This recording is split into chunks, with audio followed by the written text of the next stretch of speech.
Hey YouTube, it's Yuchi here, and last weekend I got top 8 at the UDS Sacramento, and I played Pure Magician.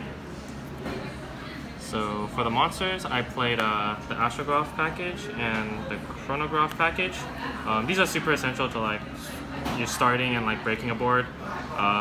This weekend especially, I was fortunate enough to draw this guy more than this guy. I don't know like how most of my matches would have ended up if I drew this guy over this guy.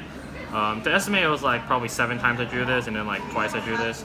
It was still a little like more often than I would hope so, but it's really important in the deck to play these.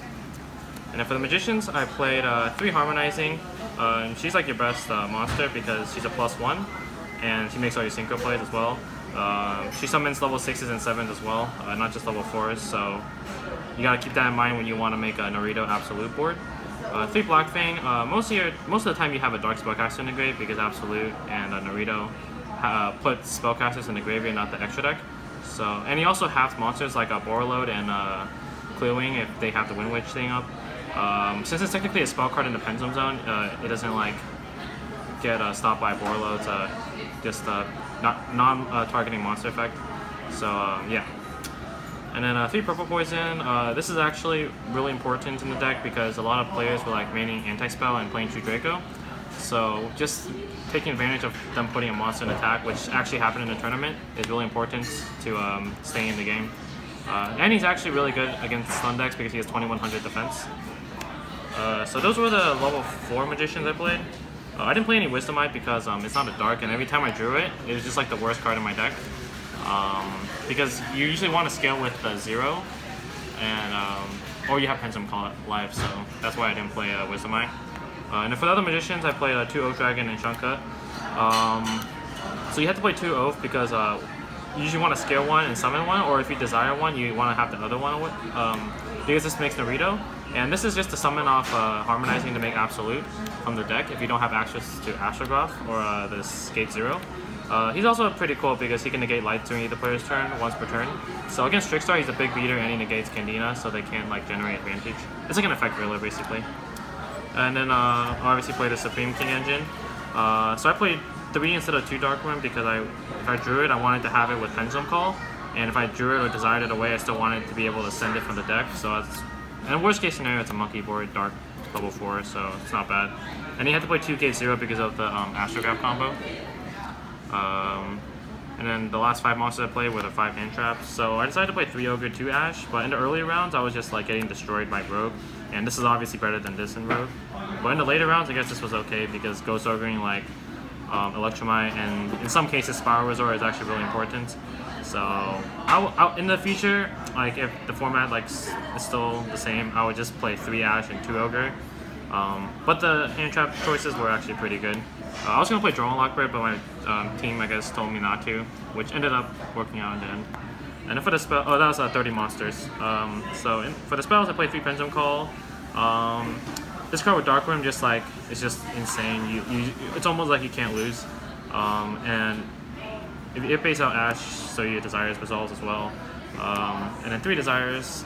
So these 2 cards are like your best starter cards because these get you the combo pieces you need, since you need to technically have 3 cards to play the Pendulum deck, and these just let you do it. And this also gets rid of extra Desires and then other stuff that you don't want to keep. So you have to play 3/3. That's just my opinion.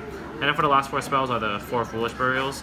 Should be self-explanatory for why you play Foolish, but you want to play 3 of these because starting off with Dark Room usually like lets you win the match, or win the game.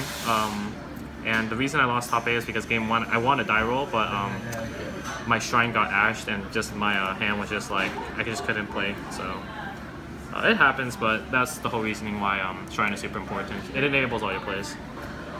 And then for the extra deck, Field Center, I played 2 Electromite.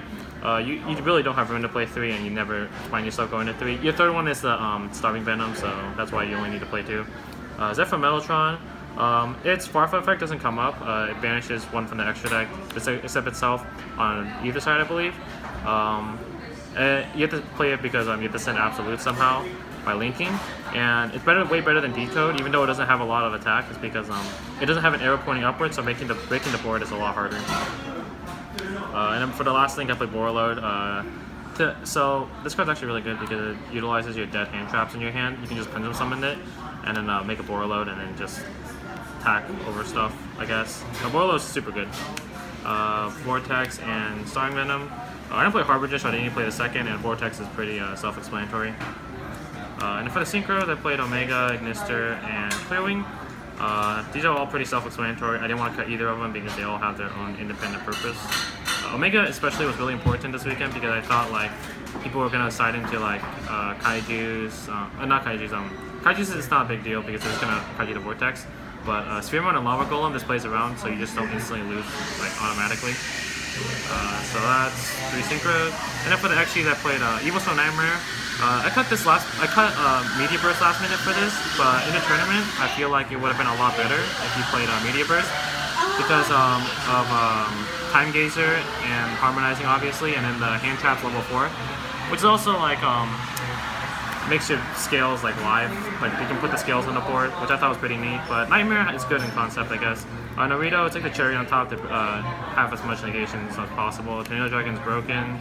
Absolutely, you have to summon this guy. This guy was actually the MVP for me a lot of the rounds because it just does 5,000 most of the time, and it also has a cool effect during the battle phase. You can tag out for Supreme Kings. It didn't really come up this weekend, it just came up to attack the game. And then Dweller is just nice to have against Dino, FDK, or Lighthorn.